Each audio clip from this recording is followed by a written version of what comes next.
इतना दिन हो गया रे तेरे को मिलके, तू नहीं मिली तो अपन बहुत रोया। हे विठ्ठल विठ्ठल विठ्ठला हरि ओम विठ्ठला।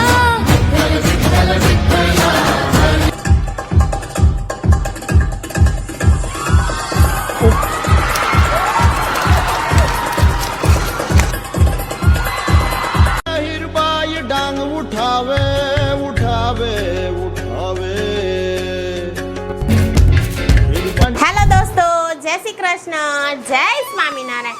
આજના વિડીયોની અંદર આપણે બનાવવા જઈ રહ્યા છીએ કાઠિયાવાડી કેરીનો સંભાર। તો સૌથી પહેલા તો દરેક બહેનોને એક પ્રશ્ન થતો હોય છે, જ્યારે કેરીનું અથાણું ઉગી ન ચડે અથવા તો અથાણું ચીકણું ન બને, તો હરેક પ્રશ્નનો જે હલ છે તે આ વિડીયોની અંદર છે। અને જ્યારે આ સંભારનો વઘાર કરીએ ત્યારે 3 ઘર સુધી એની સુગંધ જતી હોય છે મિત્રો। એટલો સરસ મજાનો આપણે સંભાર બનાવવાના છીએ। તો ચાલો મિત્રો, આજે આપણે બનાવવા જઈ રહ્યા છે કેરીનું અથાણું। તો સૌથી પહેલા કેરીના અથાણા વિશે જાણી લઈએ તો રાજાપુરી કેરી, કેસર કેરી અથવા તો આપણે દેશી કેરીનું અથાણું ખૂબ જ સારું બને છે। તો મેં અહીંયા દેશી કેરી લીધી છે। હવે માર્કેટમાં આપણે લેવા જઈએ તો ત્યાં કટિંગ કરેલું આપણને ઓલરેડી તૈયાર મળે છે। આ મારા ઘરના આંબાની કેરી છે એટલે મને કટિંગ કરવું પડે છે। તો એની માટે તમારે બહારથી લાવો તો એટલી બધી મહેનત નથી કરવી પડતી। તો મેં અહીંયા જે છે તે આ દેશી કેરીનું અથાણું આપણે 1 વર્ષ સુધી સ્ટોર કરી શકીએ છીએ। મારા ઘરના આંબાની કેરી છે એટલે એટલી સરસ મજાની કેરી છે। મારા જે દાદીમાં હતા અને નાનીમાં આ પ્રોસેસથી જ બનાવે છે, ને અત્યારે મારા મમ્મીએ પણ મને આ પ્રોસેસમાં જ અથાણું બનાવતા શીખવ્યું છે। એકદમ સરળ અને સીધી રીતની અંદર આપણે અથાણું બનાવશું, 1 વર્ષ સુધી સ્ટોર કરી શકશું। અથાણું આપણે લાંબો સમય સુધી ચીકણું નથી બનતું અથવા તો ઉપર ફૂગી નથી બનતી। 1 વર્ષ સુધી સ્ટોર તમે બરણીમાં અથવા જિલ્લામાં કરો તો પણ સારું જ રહે છે। આપણા મહેમાનો આવે જ્યારે બહાર આપણે આ જમવા આવ્યા હોય તો આથણું કાઢ્યું હોય ને તો એકવાર ખાઈને તો આપણને એમ કે અમને આ આથાણું ડબ્બાની અંદર પેક કરીને આપજો। મારી ઘરે તો એવું બને છે અને પેક કરીને લઈ પણ જાય છે। સાથે સાથે કેરીનું અથાણું જ્યારે આપણે બરણી ખોલીએ ત્યારે એની અંદર એટલી સરસ મજાની સુગંધ આવે ને કે બાજુવાળાને પણ ખબર પડી જાય કે આ કેરીનું અથાણાની સુગંધ આવે છે।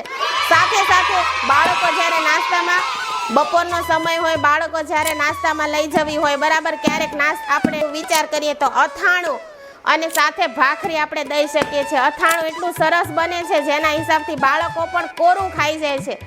સાથે સાથે આપણે આ જે કેરી છે દેશી, એની આપણે મેન વસ્તુ જોઈ લે તો ઉપર આપણે આ જે જાળી છે, આ જાળીવાળું અથાણું હોય 1 વર્ષ સુધી સારું રહે છે। બીજી વસ્તુ કે જાળી ન પડે તેવું અથાણું પણ બને। તો એની માટે આપણે નાની કેરી લાવીએ છીએ અને આખી કેરી બનાવીએ તો એમાં જાળી ન હોય તે ચાલે, અને બટકાનું આપણે બનાવવું હોય દેશી કેરીમાં તો આવી રીતે જાળી હોય ને એનું અથાણું બનાવ્યું હોય ને તો 1 વર્ષ સુધી સુપર અને બેસ્ટ બને છે। એની ફૂલ ગેરંટી છે આપણી। તો ચાલો મિત્રો, આપણે આગળની પ્રોસેસ જાણી લઈએ। મારા અહીંયા બધા કેરીના કટિંગ થઈ ગયા છે। સાથે મેં અહીંયા પાણીમાં પલાળી દીધા છે જેનાથી આપણી કેરી જે છે તે કાળી નથી થતી। અને સાથે આપણે એમને હળદર અને મીઠાની અંદર બોળવાની છે। તો મેં અહીંયા હળદર અને મીઠું લઈ લીધું છે, આખું મીઠું લીધું છે। તો ચાલો હવે આગળની પ્રોસેસ શરૂ કરી દઈએ। સૌથી પહેલાં તો મિત્રો આ કેરી જે છે તે પાણીમાં રાખી કાળી ન થાય એટલા માટે હવે આ કેરી જે છે એની અંદર આવી ગોઠલી છે તો એને કાઢતું જવાનું અને અથાણું આપણે બહાર મૂકતું જવાનું। બધી આવી રીતે આપણે કેરી જે ગોઠલી છે એ આવી કાઢીને આને મૂકી દઈએ। હવે આપણે એમને બોળવાની પ્રોસેસ કરવાની છે। તો એની માટે મેં અહીં આખું મીઠું લીધું છે અને હળદર લીધી છે, તો એને મિક્સ કરી લઈએ।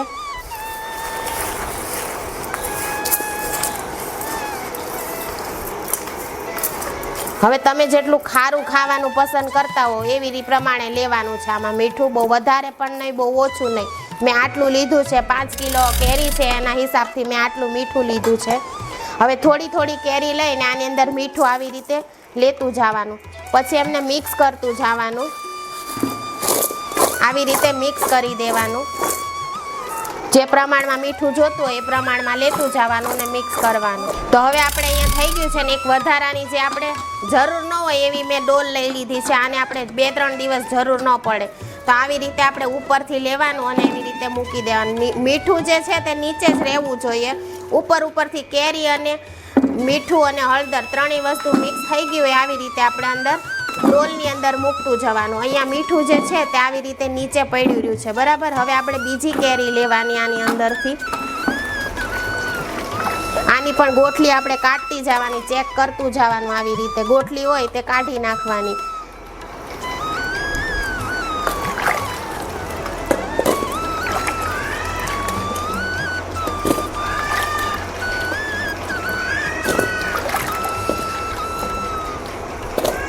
હવે આપણે આ મીઠું જે છે પાછું થોડુંક લેવાનું અને એવી જ રીતે મિક્સ કરવાનું. તો એમને મિક્સ કરતું જવાનું અને એવી રીતે બધી કેરી આપણે મિક્સ કરી દઈએ અને સાથે નીચે મીઠું હોય એ રહેવા દેવાનું. બધું મીઠું અંદર ડોલમાં નહીં ખાલી કરવાનું. આવી રીતે એમને ખાલી કરીને મૂકી દેવાનું. બધી કેરી આપણી પીળી થઈ જશે. તો બધી કેરી મેં આવી રીતે મિક્સ કરી લીધી છે અને સાથે સાથે આપણું આ મીઠું અને હળદર આટલું બધું પલાળતા આટલું વધ્યું છે. તો હવે આ હળદર અને મીઠું ને આપણે આ બધી કેરી ઉપર આવી રીતે આપણે વેરી દેવાનું, બરાબર. આની અંદર આપણે પાણી નાખવાની જરૂર નહીં પડે, કેમ કે આપણે જે મીઠું અને કેરી જે છે તેનું જ આપણે પાણી અંદરથી છૂટશે અને સારી રીતે આપણે પછી અત્યારે આપણે પલાળી છે ત્યારે જોઈએ એટલી જાડી છાલ છે અને કડક અથાણું છે. અને એને આવી રીતે આપણે ઢોલમાં આવી રીતે કરમોળી લેવાની. હવે આની ઉપર આપણે એક દબાણ મૂકવાનું છે. પાણી નાખવાની જરૂર નથી. 2 દિવસ પછી આપણે જોઈએ અને જરૂર પડે તો આપણે માટલાનું પાણી નાખવાનું છે. અત્યારે આપણા કેરીની ઉપર એક દબાણ મૂકી દેવાનું છે, જેના હિસાબેથી કેરી જે છે આપણે ઉપર કાળી ન પડી જાય અને દબાણમાં સારી રહે છે કેરી.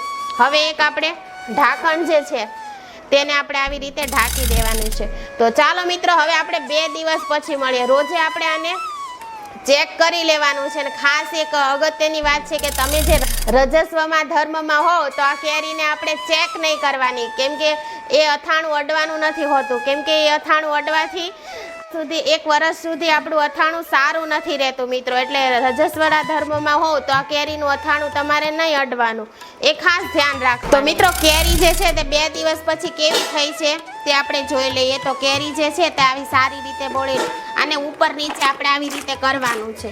તો રોજની રોજ ચેક કરવાની ને રોજની રોજ કરવાની. હવે પાણી જે છે તે આપણું આટલું થઈ ગયું છે, બરાબર. પાણી કદાચ ઓછું જેવું લાગતું હોય ને તો માટલાનું 1 ગ્લાસ જેટલું પાણી અંદર મિક્સ કરી દેવાનું.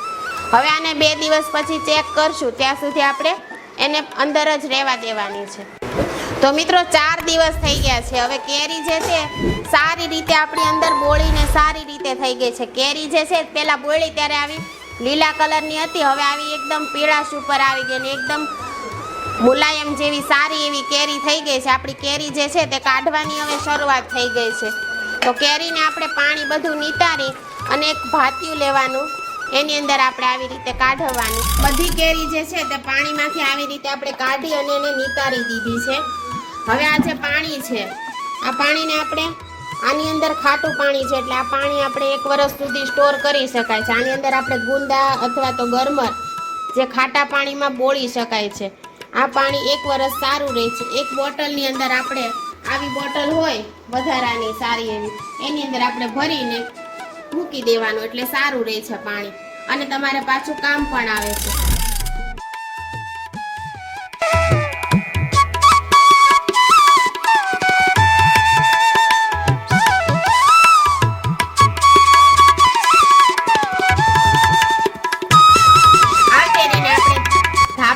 જ્યારે તડકો હોય ત્યારે સૂકવી ન શકાય, કેમ કે એને છાયાની જરૂર હોય છે. બહુ તડકામાં શું હોય, કેરીનું જે અથાણું છે તે એકદમ કોકડું વળી જાય છે, કડક થઈ જાય છે. ઘરની અંદર જ સૂકવીને આપણે સંભાર બનાવીએ છીએ તો સારો એવો સંભાર એકદમ કૂણો રહે છે. કે તો મિત્રો, આજે આપણે બનાવવા જઈ રહ્યા છે કેરીનું અથાણું. કેરીનું અથાણું બનાવવા માટે આપણે સૌથી પહેલા મેથીના કુરિયા લઈ લીધા છે અને ત્યારબાદ આપણે આખી મેથી લેવાની છે. તો આપણે મેથીના કુરિયા લીધા એ હિસાબથી આપણે 1 વાટકી જેટલી આખી મેથી લીધી છે. આને મેં તડકે સૂકવીને એકદમ કરકરી બનાવી લીધી છે. આખી મેથી લેવાથી આપણું જે કેરીના અથાણાનો જે સ્વાદ છે એ જે આપણે એકદમ નેક્સ્ટ લેવલ ઉપર પહોંચી જશે. અને આપણે જે 50-60 વર્ષ પહેલાં દાદી ને નાની બનાવતા આપણે એ પ્રોસેસનું જે અથાણું બનાવીએ છીએ એ આ બનાવવાનું છે. મિત્રો, દરેક ગુજરાતી કાઠિયાવાડ ઘરની અંદર સંભારનું ખૂબ જ મહત્વ છે. મિત્રો, સવારનો જે સૂરજ ઉગે ત્યારે ચાની ચુસ્કી સાથે ચા, ભાખરી અને સંભાર જોઈએ જ મિત્રો દરેક ઘરમાં સંભાર કેરીનું અથાણું બનતું હોય છે. તો દરેક ઘરની અંદર એક પ્રશ્ન થતો હોય છે કે આ વર્ષનું અથાણું આપણું સારું બનશે, આખું વર્ષ સ્ટોર કરી શકશું, ચીકણું નહીં બને, ફૂગી નહીં મારે. તો આ બધા જે સવાલો છે એનો જવાબ આ વિડીયોની અંદર છે મિત્રો. તો વિડીયોને લાસ્ટ સુધી જોતા રહો. જો તમે પહેલી વાર અથાણું બનાવતા હો ને તો પણ તમારું અથાણું પ્રોપર બહુ જ સરસ બનશે મિત્રો. તો મિત્રો આ બધી જે મેથી છે એને આપણે સાફ પાણીની અંદર પલાળી દેવાનું. પાણી આપણે માટલાનું લીધું છે. આને આપણે 2 થી 3 વખત ધોઈ લેશું અને પછી એને 6 થી 8 કલાક માટે પલાળવાની છે. તો મિત્રો હું 2 વખત ધોઈ લઉં છું. જે ધોવાથી શું થાય કે આપણી જે મેથી હોય એમાં બધું સાફ થઈ જાય, કચરું બચરું કંઈક હોય તો આપણે સાફ તો કરી જ છે. હવે 2 વખત હું ધોઈ અને પલાળીને ઢાંકી દેવાનું. આ પાણી આપણે માટલાનું લેવાનું છે મિત્રો. તો 6 થી 8 કલાક પછી આપણે જોઈશું કે આપણી આ મેથી કેવી થઈ છે. તો મિત્રો 8 કલાક થઈ ગઈ છે. હવે આ મેથી જે આપણી છે સારી એવી પલ્લી ગઈ છે. મેં એને 2 વખત માટલાના પાણીથી એમને ધોઈને સાફ કરી નાખી છે. હવે આની અંદર આપણે ખાટું પાણી નાખવાનું છે. ખાટું પાણી આપણે કેરીમાંથી જે નીકળ્યું હોય ને બોટલ ભરી હતી ને એ પાણી આપણે આની અંદર નાખવાનું છે. આપણે મેથી ડૂબે એટલું પાણી અંદર મિક્સ કરવાનું છે. આ પાણી આપણે કેરીમાંથી નીકળ્યું હતું એ જ છે. હવે આને આપણે 2 કલાક માટે મૂકી અને ઢાંકી દેવાનું છે. આની અંદર જે કડવાપણું હોય છે એ બધું નીકળી જાય. જે ખાટા પાણીનો જે ટેસ્ટ છે તે મેથીની અંદર થઈ જાય છે મિત્રો. તો ચાલો 2 કલાક પછી આપણે મળીએ. હવે કલાક થઈ ગઈ છે. હવે આપણે ચેક કરી લઈએ તો મેથી આપણી સારી રીતે ખાટા પાણીમાં પલ્લી ગઈ છે. તો હવે આ પાણીને આપણે કાઢી લેવાનું છે. તો મેં એક ભાતિયાવાળું વાસણ, કાણાવાળું વાસણ લીધું છે. એને આપણે મેથીને આવી રીતે આપણે કાઢી અને નીતારી લેવાની છે. સારી એવી નીતરી જાય 10 મિનિટ એમને કોરી થવા દેશું આપણે. અને પછી આપણે નીતરી જાય પછી કોટનના કપડામાં આપણે એમને સૂકવી દેવાની છે. તો મિત્રો 10 મિનિટ થઈ ગઈ છે અને બધી મેં ભાતિયામાંથી જે મેથી હતી કોટનના કપડામાં નાખી દીધી અને આપણે એને આવી રીતે છૂટી સૂકવી દેશું. અને 7 થી 8 કલાક એકદમ કોરી થઈ જાય ત્યાં સુધી. તો મિત્રો આપણે ગુજરાતી કાઠિયાવાડી કેરીનો સંભાર બનાવવા જઈ રહ્યા છે. તો એની માટે મેં અહીંયા સૌથી પહેલા તો સિંગ તેલ મૂકી દીધું છે મિત્રો. પ્યોર ઘાણીનું સિંગ તેલ લીધું છે મેં. આપણે માર્કેટમાં સિંગ તેલના ડબ્બા મળે છે એ જ તેલ લેવાનું. એનાથી અથાણું જે છે તે સુગંધદાર અને સારું એવું અને ટેસ્ટમાં નેક્સ્ટ લેવલ ઉપર બને છે અથાણું. તો સૌથી પહેલાં મેં કેરી જે છે તે 4.5 કિલો લઈ લીધી અને સાથે મેં 3.5 કિલો તેલ લઈ લીધું છે. અને તેલને ગરમ કરવાનું છે. ગેસ શરૂ કરીને આપણે તેલને ગરમ થવા દઈએ. અથાણા જે છે કેરીના ડૂબી જાય એટલું આપણે તેલ લેવાનું છે મિત્રો. તેલ ગરમ થાય ત્યાં સુધીમાં આપણે મસાલાઓની તૈયારી કરી લઈએ. તો તેલને ગરમ થતા 10 થી 15 મિનિટ થઈ જશે. તો ત્યાં સુધીમાં આપણે ચાલો મસાલાઓ તૈયાર કરી લઈએ. તો ચાલો મિત્રો તેલ ગરમ થાય ત્યાં સુધી આપણે મસાલાઓ જોઈ લઈએ. તો મસાલાની અંદર મેં અહીંયા મેથીના કુરિયા લીધા છે. 1.5 કિલો જેટલા મેથીના કુરિયા છે. સાથે મેં અહીંયા મેથી લીધી છે આખી, જેને મેં મોળા પાણીમાં પલાળી લીધી હતી, ત્યારબાદ ખાટા પાણીમાં પલાળી લીધી, ત્યારબાદ સૂકવી લીધી. આગળ આપણે બતાવી તેવી રીતે. આ નાખવાથી સંભાર જે છે તેનો સ્વાદ ખીલીને સારો આવે છે મિત્રો.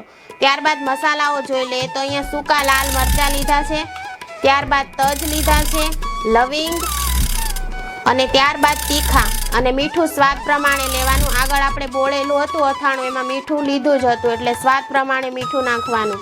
ત્યારબાદ હળદર.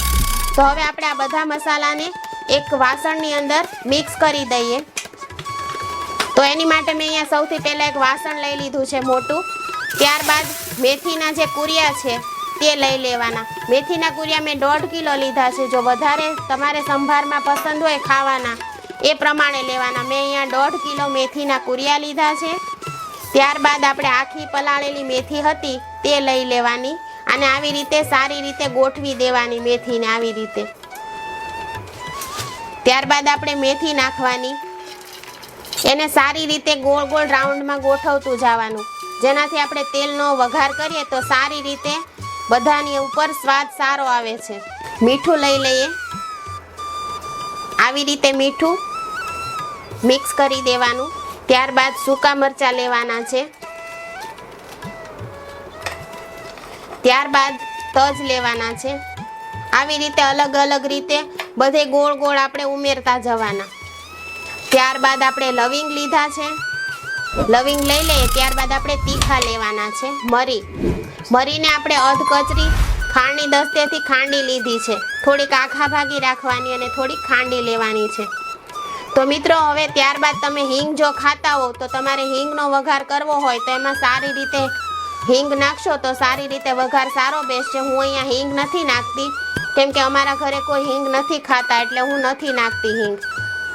અને હળદર આપણે તેલ નાખી દીધા બાદ ઉપરથી નાખવાની છે કેમ કે તેલ ઊનું હોય ને હળદર નાખી હોય ને તો આપણો જે સંભાર છે એનું તેલ જે છે તે બળી જાય છે. એટલે હળદર આપણે ઉપરથી થોડી વાર પછી નાખવાની છે મિત્રો આગળ. તો ચાલો બધા મસાલાઓ નખાઈ ગયા છે. હવે આપણે તેલ આપણું ગરમ થઈ ગયું છે અને તેલની તરફ જઈએ અને જોઈ લઈએ આપણે તેલ. તો મિત્રો આપણું તેલ ગરમ થઈ ગયું છે એ જોવા માટે આપણે આ બાજરીના દાણા જે છે તે અંદર નાખવાના. તેલ આપણું ગરમ થઈ ગયું એટલે ઉપર ધાણી ફૂટીને આવી જાય છે. જોઈ લેવાનું તો આપણું તેલ એકદમ ગરમ થઈ ગયું છે. આવી રીતે ધાણી ફૂટીને બાજરાની ઉપર આવી જાય છે. જો ન સમજાય તો આપણે આ લવિંગ હોય છે લવિંગ આખું નાખી દેવાનું અંદર. લવિંગ તરત ઉપર આવી ગયું. આપણું તેલ આવી ગયું છે મિત્રો. ગેસને બંધ કરી દેવાનો છે. હવે ધ્યાન રાખીને આપણે આ તેલ જે છે તે નીચે લઈ જવાનું છે. તો ધીરે ધીરે ત્યારબાદ આ ગરમ તેલને આની અંદર આપણે મિક્સ કરતું જવાનું છે. ખાસ ધ્યાન રાખવાનું તેલથી દૂર રહેવાનું અને આવી રીતે આપણે એમને ઢાંકી દેવાનું છે જેનાથી સંભારનો જે સ્વાદ છે સારી રીતે અંદરથી બેસે. મારા આખા ઘરમાં તથા મારા આંગણામાં અને મારા અગાસીમાં સંભારની એવી સારી એવી સુગંધ આવી રહી છે મિત્રો. ગરમ તેલ હોય એટલે મેથી બધી અંદર શેકાઈ જશે.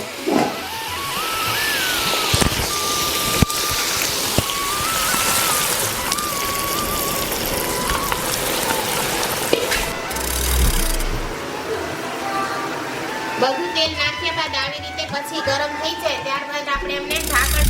ત્યારબાદ મિત્રો 2 મિનિટ પછી આવી રીતે એમને હલાવવાનું છે, મિક્સ કરવાનું સારી રીતે. અત્યારે તો મારા ઘરમાં એટલી સરસ મજાની સુગંધ આવી રહી છે કે મારા જે નીચે દાદી છે એ મને પૂછવા આવ્યા કે આ જે સંભાર વઘાર્યો લાગે છે. આ સંભાર જ્યારે વઘારીએ ત્યારે એટલી સુગંધ આવે છે ને આમ આપણને આ જોઈને જ ખાવાનું મન થઈ જાય છે મિત્રો. તો હવે આની અંદર આપણે હજી મસાલા પણ મિક્સ કરવાના. તો મિત્રો આપણો સંભાર વઘાર્યા બાદ આપણે આ હળદર જે છે તે આની અંદર સંભારમાં આપણે મિક્સ કરવાની છે. તો તેલ જે આપણું છે તે હુંફાળા મારી રહ્યું છે. તેલનું ટેમ્પરેચર હજી વધારે છે, બહુ ગરમ છે તેલ, એટલે આપણે આ પ્રોસેસ ઉપર હળદર હજી નથી નાખવાની. 10 મિનિટ માટે આને ઠંડુ થવા દેવાનું છે. આ પ્રોસેસમાં આપણે હળદર નાખશું તો પછી હળદર લાલ થઈ જશે મિત્રો. એટલે વાત ખાસ ધ્યાનમાં રાખવા જેવી છે. હળદર આપણે 10 મિનિટ પછી નાખવાની છે. તો 10 મિનિટ સુધી આપણે એમને ઢાંકી દઈએ, એની અંદર જ સંભારને શેકાવા દઈએ. તેલ ગરમ છે એટલે મિત્રો 10 મિનિટ થઈ ગઈ છે. હવે આપણે હળદર અંદર મિક્સ કરી દઈએ. આવી રીતે મિક્સ કરી દેવાની. આવું થોડુંક સતત તેલ હોય ત્યારે આપણે મિક્સ કરી દેવાની, નહીતર હળદરની અંદર પાછો કાચો સ્વાદ આવશે. એટલે આ સંભારની અંદર ખાસ ધ્યાન રાખવા જેવી જે વાત છે તે આ છે. તો હવે ત્યારબાદ આપણે મસાલાઓ જે છે આમાં કરવાના છે. લાલ મરચું નાખવાનું છે, પછી આખા ધાણા નાખવાના છે ને વરિયાળી નાખવાની છે. પણ આ ઠંડુ પડે ત્યારે આપણે નાખવાની છે મિત્રો. તો આને આપણે ઠંડુ થવા દઈએ. હવે ત્યાં સુધીમાં આપણે આગળ આપણી કેરીની પ્રોસેસ છે તે જોઈ લઈએ મિત્રો. તો મિત્રો સંભારને આપણે 1.5 કલાક થઈ ગઈ છે. હવે એની અંદર આપણે મસાલા નાખવાના છે. તો એમાં આપણે લાલ મરચું લઈ લીધું છે, ત્યારબાદ આપણે આખા ધાણા લીધા છે અને ત્યારબાદ આપણે આખી વરિયાળી લીધી છે. તો હવે આપણે સંભાર જોઈ લઈએ. તો સંભાર આપણો એકદમ ઠંડો પડી ગયો છે. તેલનું ટેમ્પરેચર થોડું ઓછું થઈ ગયું છે. 2 થી 2.5 કલાક પછી આ સંભાર આવી રીતની પ્રોસેસમાં થઈ ગયો છે. થોડોક ઠંડો થઈ જાય પછી જ આપણે લાલ મરચાં લેવાના છે, કેમ કે લાલ મરચાં આપણે ગરમ તેલમાં હુંફાળા તેલમાં નાખીને તો કાળા પડી જાય છે, બળી જાય છે. એટલે આપણે જોઈતું પ્રમાણમાં મરચું લઈ લીધું છે. ત્યારબાદ એને મિક્સ કરતું જવાનું ધીમે ધીમે. અને આખા ધાણા લીધા છે,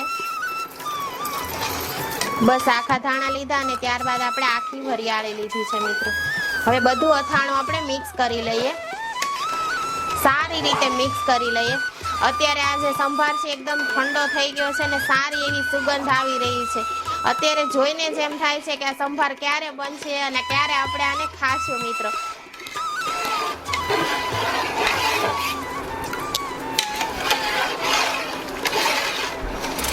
તો મિત્રો આપણો સંભાર રેડી થઈ ગયો છે અને એક દિવસ પછી આપણે સૂકવ્યા બાદ આ કેરી આ રીતની થઈ જાય છે, સુકાઈ ગઈ છે. હવે આને આપણે આવી રીતે દબાવીએ તો આમાં પાણી નથી નીકળતું કેમ કે કેરી એકદમ સુકાઈ ગઈ છે. તો હવે આપણે એને કોટનનું સાફ કપડું લેવાનું ચોખ્ખું અને આવી રીતે એને ચારે બાજુથી એમને લૂછી લેવાનું એટલે કેરી આપણી ચોખ્ખી થઈ જાય અને પાણી નીકળે નહીં. એટલે આપણું કેરીનું અથાણું સુકાઈ ગયું છે. આને આપણે 1 વર્ષ સુધી સારું રહે છે અને જો આની અંદર પાણી રહેશે ને તો આપણું અથાણું એકદમ ચીકણું થઈ જાય અને એવી પ્રોસેસમાં થઈ જાય છે. એટલે કેરી સારી રીતે સુકાઈ જાય એનું ખાસ ધ્યાન રાખવું મિત્રો. તો મિત્રો બધી કેરી આપણી જે છે તે આવી રીતના સાફ થઈ ગઈ છે. હવે આપણે સંભારની અંદર એને મિક્સ કરી દેવાના છે. તો આપણે એને બધી કેરીને સંભારની અંદર મિક્સ કરી દઈએ મિત્રો.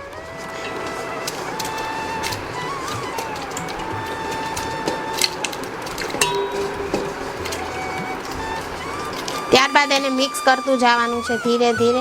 આવી રીતે આપણે બધી કેરી મિક્સ કરી દેવાની છે સંભારની.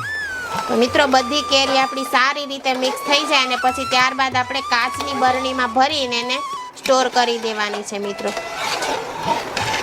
તો ચાલો બધી કેરી આપણે મિક્સ કરી લઈએ.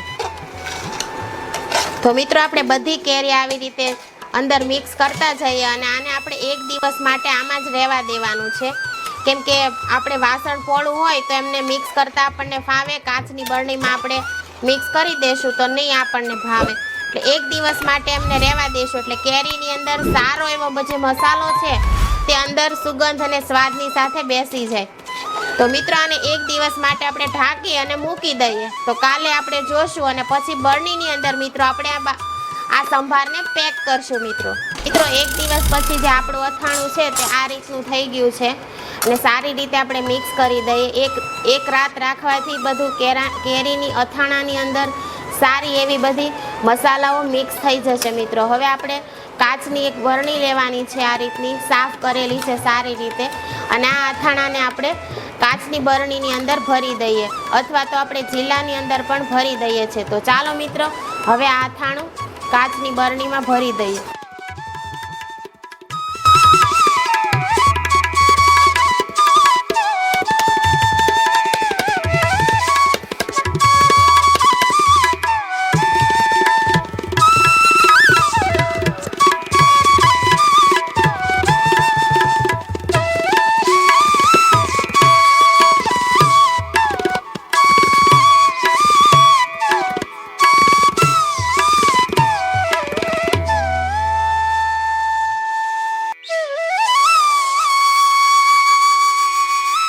તો તૈયાર છે મિત્રો આપણું કેરીનું અથાણું. આને આપણે બોટલની કાચની બરણીની અંદર ભરી લીધું છે.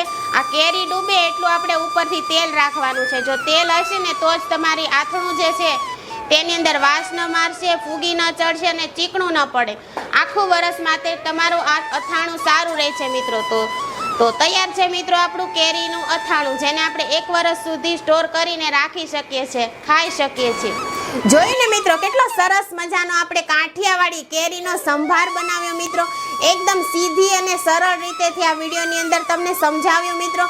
તો વિડીયો પસંદ આવે મિત્રો તો તમે એક લાઈક કરી દેજો, તમારા મિત્રોને શેર કરી દેજો અને સાથે સાથે કોમેન્ટ કરીને જણાવજો કે આ સંભાર તમે જોયો તો તમને કેવો લાગ્યો અને સાથે તમે ઘરે બનાવો તો કોમેન્ટ કરીને જણાવજો કે કેવો બન્યો છે મિત્રો. તો ચાલો આપણે મળીએ એક નવી રેસીપીની સાથે નવા વિડીયોમાં. જય સ્વામિનારાયણ.